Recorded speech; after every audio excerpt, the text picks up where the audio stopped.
Hola amigos, ¿cómo están? Espero que estén bien. El día de hoy vamos a contar historias de terror. Que a uno de ustedes que están viendo este vídeo se va a espantar. Pero antes de empezar, suscríbanse y denle like a este vídeo. Sin más que decir, comencemos.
Sara es una joven que está obsesionada con la belleza.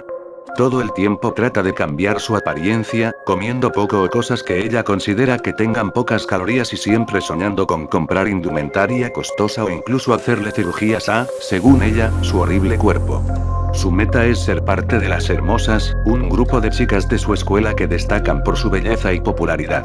Su mejor amiga, Abby, trata de convencerle sin mucho éxito de dejar esa obsesiones, dejar de tratar de ser aceptada por personas tan superficiales y solo ser ella misma. Un día, después de un incidente donde quería teñirse el cabello, Sara pasa por una chatarrería de camino a su casa. De repente, nota un brazo saliendo del maletero de uno de los desgastados autos, con una pequeña mano blanca metálica y con sus dedos extendidos. Con dificultad logra abrir el maletero, para descubrir lo que ella creía que era una muñeca, pero su altura, que era un poco más alta que Sara, le hizo dudar si era una marioneta o robot. Sea lo que fuere, tiene unos brillantes ojos verdes, mejillas rosadas, con su cara pintada de blanco como payaso, cabello rojo con coletas, con cuerpo plateado, cuello delgado, cintura pequeña, y largos brazos y piernas. Sara no puede creer que alguien había desechado algo tan hermoso y decide llevársela a su casa. Una vez en su cuarto, Sara procede a limpiar el robot para removerle el polvo y tierra que había juntado. Entonces, encuentra un interruptor de encendido barra apagado en su espalda, y decide activarlo. En un principio no ocurre nada, pero cuando Sara se voltea, la cintura del robot se mueve y ésta empieza a hablar con una voz femenina, pero claramente robótica, presentándose con su nombre Eleanor. En agradecimiento por rescatarla, Eleanor le dice que cumplirá cualquier deseo que le pida. Escéptica pero sin nada que perder, Sara decide pedirle que la haga hermosa, a lo que Eleanor acepta alegremente y le pide 24 horas para planificar todo. La tarde del día siguiente, Eleanor le da un collar con forma de corazón a Sara. Según la robot, el deseo de Sara es bastante grande y solo podrá cumplirlo de a poco, pero que gracias a ese collar despertará cada mañana más hermosa que el día anterior, con la condición de nunca, bajo ninguna circunstancia, quitárselo. Para que el collar funcione, Eleanor tiene que cantarle una canción para dormir. A pesar de ser temprano, Sara acepta, y cuando la robot canta con su suave voz, cae dormida. A la mañana siguiente, sucede algo increíble. Sara despierta con sus brazos más delgados y tonificados, con la piel suave y reluciente, probando que Eleanor estaba cumpliendo lo que prometía. Este leve pero impresionante cambio fue suficiente para que Sara estuviera de buen humor todo el día, incluso unos chicos empezaron a fijarse en ella. Durante los siguientes días, Eleanor seguía cumpliendo su promesa, recordándola cada vez que no se quitara el collar. Después de sus brazos, fueron sus piernas, luego su torso y finalmente su rostro, donde pudo deshacerse de su gran y gorda nariz con forma de patata. Su nuevo cuerpo le permite formar parte de las Hermosas, e incluso salir y establecer una relación con el chico que le gusta, aunque todo este cambio la aleja más de su amiga Abby. Un día, mientras el grupo está en la cafetería, Sara se resbala cuando iba a desechar los restos de su bandeja. El resto de chicas de las Hermosas comienzan a reírse de su pequeño blooper, mientras que trata de levantarse. Sin embargo, tiene dificultad para hacerlo. De repente, las risas de las chicas se convierten en gritos. Sara, alarmada, se toca el cuello. El collar que nunca tenía que quitarse ya no está, se había soltado en la caída. Finalmente, alguien decide darle una mano para levantarla. Es Abby. Una vez de pie, Sara puede ver lo que está ocurriendo. Sus piernas no eran más que engranajes, radios, tapacubos y piezas oxidadas de metal. Abby, con lágrimas en sus ojos, le devuelve el collar que estaba en el suelo, mirando con horror en lo que su amiga se está convirtiendo. Agradecida con Abby, Sara huye de la escuela y se dirige a su casa para buscar a Eleanor. Ella sabría qué hacer. Mientras corre hacia su casa, su cuerpo se sigue transformando en algo que pertenecería a una chatarrería, rechinando con cada movimiento que hacía mientras que las personas y conductores la observan atemorizados. Trata desesperadamente de volver a colocarse el collar, pero sus dedos se habían vuelto tan rígidos que le era imposible. Finalmente, logra llegar a su casa. Entra a su cuarto, pero Eleanor ya no está en la esquina que acostumbra. Sara la busca por toda la casa, llamándola con ahora una voz horrible. Cuando llega al garaje, aún sin hallarla, se topa con un gabinete y lo abre, con dificultad gracias a sus nuevas manos, esperando a encontrarla escondida. Pero al hacerlo, una avalancha de bolsas plásticas caen en seco contra el suelo. En un principio no puede identificar el contenido dentro de ellas, hasta que lo hace miembros humanos, cercenados casi quirúrgicamente. Piernas, brazos, incluso entrañas y hasta lo que parecía ser un hígado, con la sangre acumulándose por debajo de las bolsas. Sara no puede entender lo que sucede, hasta que en otra de las bolsas reconoce una gran y gorda nariz con forma de patata. De repente, escucha una risa metálica detrás de ella. El cuerpo de Sara está tan rígido que prácticamente se encuentra inmóvil, pero se arrastra lo suficiente para encontrarse cara a cara con Eleanor. Riéndose, la robot dice que ha hecho los deseos de Sara realidad y que, a cambio, también los suyos. En ese momento Eleanor presiona un botón con forma de corazón que hay en su cuello, asimilando al collar que tenía Sara. Entonces, observa cómo la delgada y pálida robot se transforma en un ser humano. En Sara, en la vieja Sara, aquella joven que se quería deshacerse de ese cuerpo que no era tan desagradable después de todo. Entonces, Eleanor toma alguna de las viejas prendas de Sara y se las pone. Abre la puerta del garaje y escapa, agitando su mano en señal de despedida y con una sonrisa en el rostro. De repente, el cuerpo metálico de Sara comienza a desplomarse, mientras observa en un espejo cómo se había convertido en nada más que una pila de chatarra. Primero siente tristeza, luego miedo. Luego nada.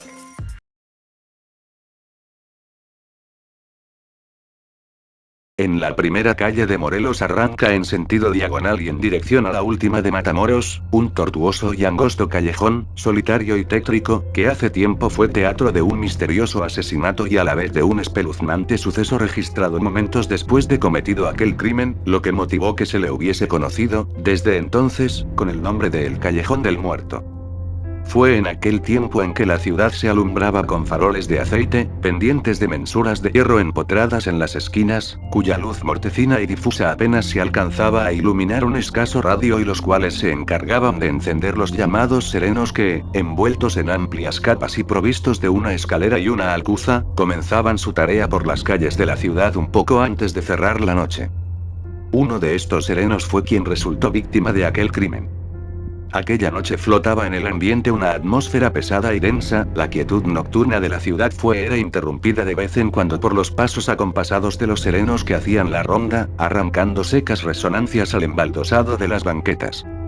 Al sonar la última campanada de las 12 del viejo reloj de la catedral, se dejó oír el grito alerta de un sereno, las 12 y nublado. Y como escalonadas, sobre el filo de la medianoche fueron rodando las voces lejanas y apagadas de los demás serenos que anunciaban, según costumbre, la hora y el tiempo a los vecinos de la ciudad, entregados al sueño. De repente, rasgando las impalpables entrañas del silencio, de aquel solitario callejón partió un ay. Agudo, prolongado. Un penetrante grito de agonía al que respondió el siniestro aullido de los perros de los contornos. Aullido doloroso y lúgubre que delataba el paso sigiloso de la muerte. Después, el silencio volvió a cubrir, como invisible mortaja, las densas sombras de la noche. Por el sinuoso callejón del 02 de abril descendía a paso apresurado la silueta de un hombre que hacía bailotear en su diestra un farol de mano, era como una sombra que se movía y avanzaba velozmente, como si tuviese alas en los pies. Parecía no andar, sino deslizarse sobre el suelo, silenciosamente, sin el más leve rumor que delatara sus pisadas. Al llegar a las antiguas calles del Marquesado, hoy División de Oriente, torció hacia la derecha, en dirección al templo de dicho barrio y tocó la puerta del curato con recios e insistentes aldabonazos que urgían imperiosamente la presencia del párroco. Después de un rato de estar llamado fuerte y reiteradamente, el cura apareció en el umbral. «Vamos, hijo. ¿Qué pasa? ¿Qué te sucede?» «Disimule su merced lo intempestivo de la hora, en uno de los callejones de atrás de la Soledad ha sido apuñalado un hombre y requiere su confesión». «¿Cómo? ¿Y no se te ocurrió recurrir al auxilio del cura de la Soledad o el de San José?» «No, padre. El moribundo quiere que sea su merced quien lo oiga en confesión». «Bien, hijo, sus motivos tendrá. Aunque el tramo es largo y la noche está oscura como boca de lobo, vamos alumbra y guía». A la mitad del callejón, tendido boca arriba, yacía el sereno, moribundo, mostrando tremenda puñalada en mitad del pecho. Era una puñalada de mano maestra. «Ahí está, padre, bueno. Toma el farol, que no lo necesito, y retírate a cierta distancia mientras lo confieso». Retirándose su acompañante, el cura se inclinó sobre el moribundo y empezó a confesarlo. Fue una confesión larga y penosa, interrumpida a cada rato por los espasmos de la agonía. Mas la necesidad de descargar su conciencia hacía sobreponerse al moribundo, que al fin, pudo terminar su confesión. Después que lo absolvió, el cura se dirigió a su acompañante, hallando solo la linterna. Dio voces repetidamente llamándolo, pero nadie respondió.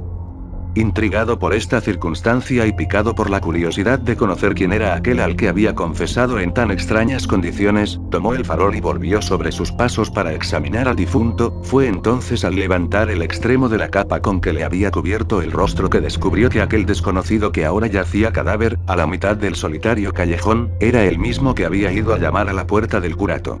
El mismo que lo había conducido ante su propio cuerpo, moribundo.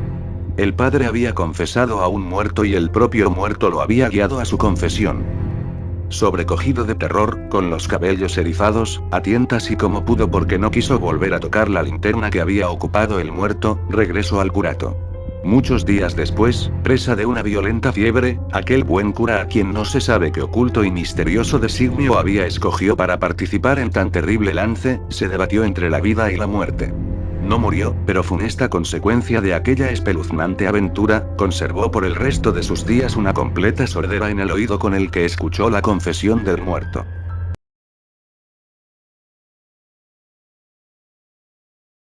Cuenta la historia de la Llorona que, hace mucho vivía una mujer junto a sus 3 hijos, ellos vivían bien y eran felices, hasta que en una noche de invierno, ocurrió algo terrible. El padre de los niños, regresó después de muchos años de haberlos abandonado. Ellos habían vivido muy feliz sin él, sin este mal hombre, siempre paraba gritando y en borracheras, sin olvidar que siempre los castigaba sin sentido, así como también se metía con la madre. La mujer siempre rezaba para que este hombre no regrese, pero lastimosamente regresó. Cuando llegó este hombre, de una patada tiró la puerta y gritó por qué no lo habían recibido. Los niños muy espantados se escondieron. La madre se enfrentó a su esposo con tal de defender a sus hijos, pero lamentablemente, ella fue golpeada y se desmayó por varias horas. Cuando ella despertó, lo primero que hizo fue buscar a sus hijos, pero al buscarlos por toda la casa, no los encontró ni a su esposo. Muy desesperada, salió fuera de la casa y corrió bajo la tormenta llorando y gritando el nombre de sus hijos por varios días, meses, años, pero nunca los encontró. Un día, tras buscarlos por mucho tiempo, la madre murió de tristeza. Tampoco se supo nada de los niños, ni mucho menos de aquel hombre que se los llevó. Desde ese entonces, el espíritu de esta madre no descansa y todas las noches se le oye llorar y lamentar por los alrededores de los pueblos buscando a sus hijos. Las mujeres que logran oír los lamentos y gritos de la Llorona, corren asustadas rápidamente tras sus hijos para esconderlos de ella, porque si los encuentra, se los puede llevar para siempre.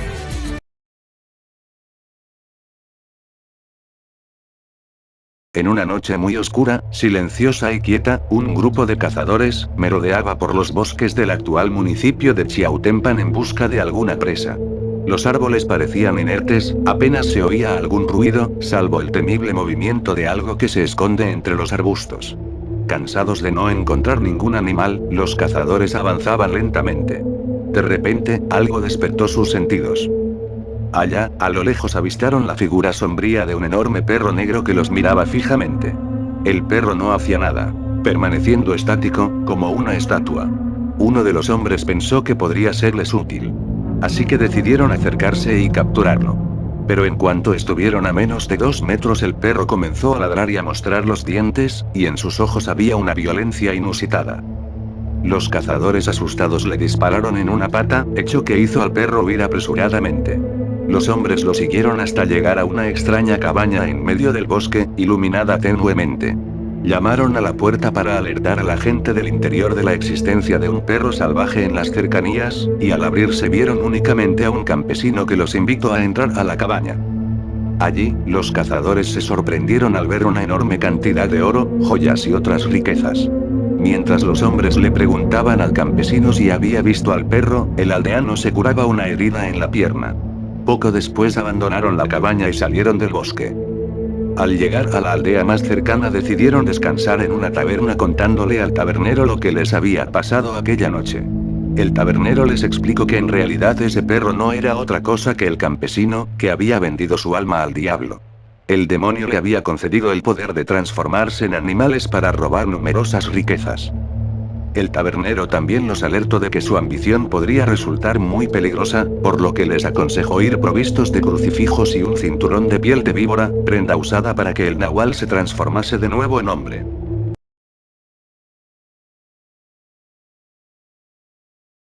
Oswald es un niño de 10 años que vive en una ciudad que considera aburrida y muerta.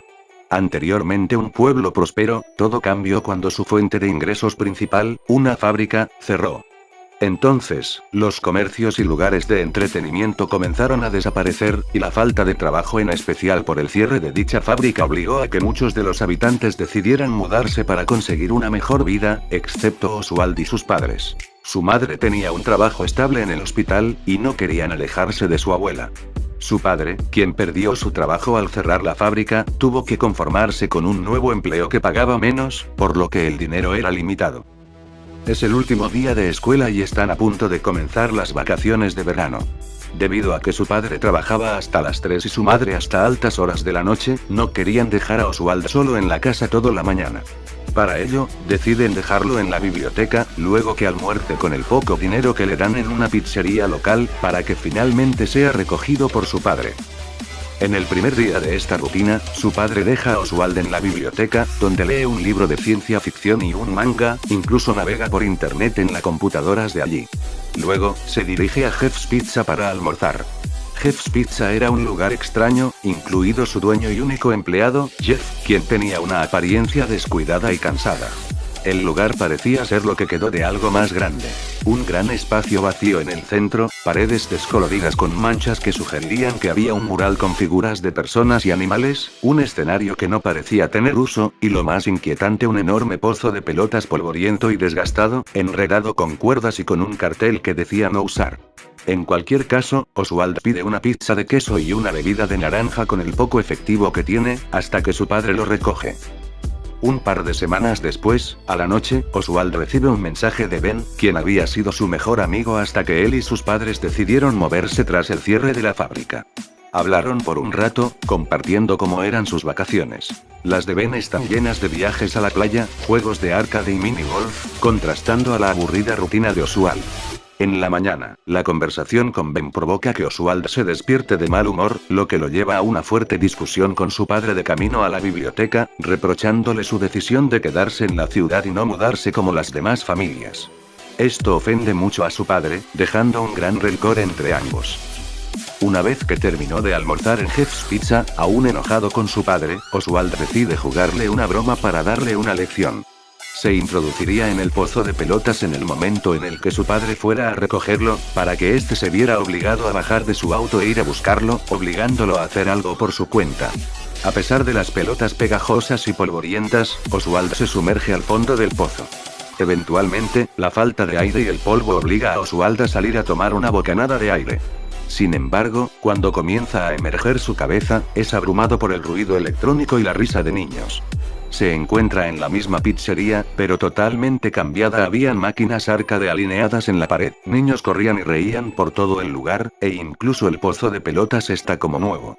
Una música molesta proviene de algún sitio, a lo que Oswald se voltea a la fuente del sonido. En el escenario habían 3 animales robóticos cantando, un oso pardo, un conejo azul y una chica pájaro.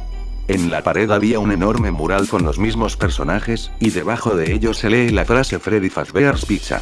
La vestimenta de los niños y los juegos arcade lo confirmaban. Oswald ha viajado al pasado, a lo que era Jeff's Pizza antes de que el propio Jeff apareciera. En su estadía en la pizzería, Oswald conoce a Chip y Mike, 2 niños que visitan Freddy's de forma regular. Ellos lo invitan amablemente a jugar con ellos a los distintos juegos del local, especialmente Skee-Ball. Sin embargo, cuando llega a la hora de la que pizzería debe cerrar, Oswald no sabe qué hacer, no puede quedarse en ese año. Entonces, supuso que la forma de salir era la misma forma de entrar. Cuando el resto de comensales se estaban retirando, Oswald aprovecha para volver a sumergirse en el pozo de pelotas. Afortunadamente, al emerger se encuentra con que está de vuelta en Jeff's Pizza en su respectiva era y como si no hubiera pasado ningún segundo. Durante el resto de las vacaciones, Oswald vuelve a sumergirse en el pozo de pelotas cada vez que va a Jeff's Pizza, para pasar el tiempo con Chip y Mike, y así mejorar su verano. Por primera vez estaba divirtiéndose después de tanto tiempo. En una de sus visitas, puede visualizar un calendario que marca el año en el que se encuentra 1985. Sin embargo, lo que más inquietaba a Oswald era la presencia de un conejo amarillo, que en ocasiones solo estaba parado entre la multitud o incluso en una esquina, sin moverse. Oswald supuso que se trata de un empleado con un disfraz y decide ignorarlo. Es el último día de vacaciones, y Oswald nuevamente decide visitar Freddy Fazbear's Pizza. Sin embargo, cuando comienza a asomar la cabeza del pozo, es abrumado por los gritos de niños, pero no de alegría, sino de terror. Cuando sale del pozo, observa a los padres y madres agarrando a sus hijos y llevándolos a las salidas, con las caras aterrorizadas por algo que habían presenciado. Asustado pero intrigado, Oswald decide salir del pozo e investigar qué ha ocurrido. De pronto, ve al conejo amarillo caminar por un pasillo y decide seguirlo. De igual forma parece querer que lo siguiera. El conejo entra a una sala de fiesta, y Oswald hace lo mismo, solo para descubrir el horror: 6 cadáveres de niños, alineados en la pared, sentados con sus piernas estiradas, todos llevando gorros de cumpleaños. Oswald no sabía cómo habían muerto, pero sabía que el conejo era responsable, y que si no escapaba, iba a ser la 7ª víctima. El conejo se abalanza para atrapar a Oswald, pero afortunadamente logra esquivarlo.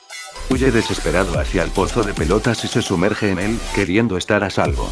Al emerger nuevamente, se encuentra a su padre Jeff, muy molestos al verlo nadar entre las pelotas polvorientas. Su padre entonces lo saca a la fuerza y lo reprocha.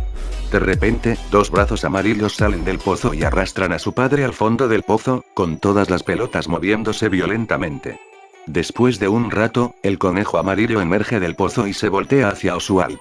El conejo entonces lo toma a la fuerza y lo lleva hacia el auto de su padre, sin que Jeff pareciera notarlo. Sorprendentemente, el conejo logra conducir el vehículo hasta la casa de Oswald y forzosamente lo mete en ella. Sabiendo que no podía escapar, Oswald sube a su habitación, con el conejo inmóvil en la entrada. Una vez allí, le manda un mensaje a su madre para que regrese a su casa de inmediato. 1 hora pasa, y su madre por fin regresa a su hogar. Entra al cuarto de Oswald, y este trata de explicarle desesperadamente que su padre está en peligro. Sin embargo, ella lo interrumpe diciendo que su padre está en su habitación viendo televisión. Confundido, Oswald decide hacerle caso e irse a dormir. A la mañana siguiente, Oswald y su madre están desayunando. De repente, el conejo amarillo aparece y se sienta enfrente de Oswald. Confundido y atemorizado, este pregunta dónde está su padre, a lo que su madre solo responde que está enfrente de él, para sorpresa de Oswald. Pero no era solo su madre, sino todo el vecindario, todo el mundo veía a este conejo como su padre, siendo Oswald el único que podía ver la terrorífica verdad. En la escuela, Oswald está distraído pensando con lo que debe lidiar en su casa. Entonces una niña nueva llamada Gabrielle, cuyo fanatismo por los valientes héroes griegos inspira a Oswald a resolver su situación de una vez por todas. Para ello, finge lo más que puede de que todo es normal en su casa, tratando de convivir con el conejo amarillo como si fuera su padre. Finalmente, espera hasta las altas horas de la noche cuando su madre y padre conejo amarillo estuvieran dormidos para escabullirse y dirigirse a Jeff's Pizza. Una vez en la pizzería, sorprendentemente aún abierta, Oswald le pide a Jeff una soda, con el objetivo de distraerlo. Una vez que Jeff se dirige a la cocina, Oswald inmediatamente se sumerge en el pozo de pelotas. Una vez dentro, trata de llegar al fondo para viajar a 1985. De repente, se da cuenta de que hay algo en el pozo junto con él. Es su padre, inconsciente pero vivo al menos. A pesar de ser muy pesado para él, Oswald utiliza todas sus fuerzas para sacar a su padre a la superficie del pozo, y lo logra. Sin embargo, se da cuenta de una presencia atrás de él, el conejo amarillo, el cual salta al pozo para atacar a Oswald, revelando una segunda mandíbula con dientes afilados. Oswald se defiende y enfrenta a la criatura, motivado por querer salvar a su padre. Eventualmente, durante el conflicto, el conejo se enreda con las cuerdas que rodeaban el pozo, especialmente en la zona del cuello. Oswald ve que no se está apoyando en ninguna superficie. Se está ahogando. Entonces, observa cómo la criatura trata de zafarse, hasta que se queda inmóvil, como un traje vacío. Cuando su padre despierta, en vez de decirle la verdad, Oswald le dice que intentó hacerle una broma, y que se golpeó y perdió el conocimiento, a lo que su padre le cree y deciden salir de Jeff's Pizza. Oswald iba a extrañar a Chip y Mike, pero decide dejar de vivir en el pasado y empezar a hacer nuevos amigos en su propia era, empezando con Gabrielle. Habían tenido una buena conversación.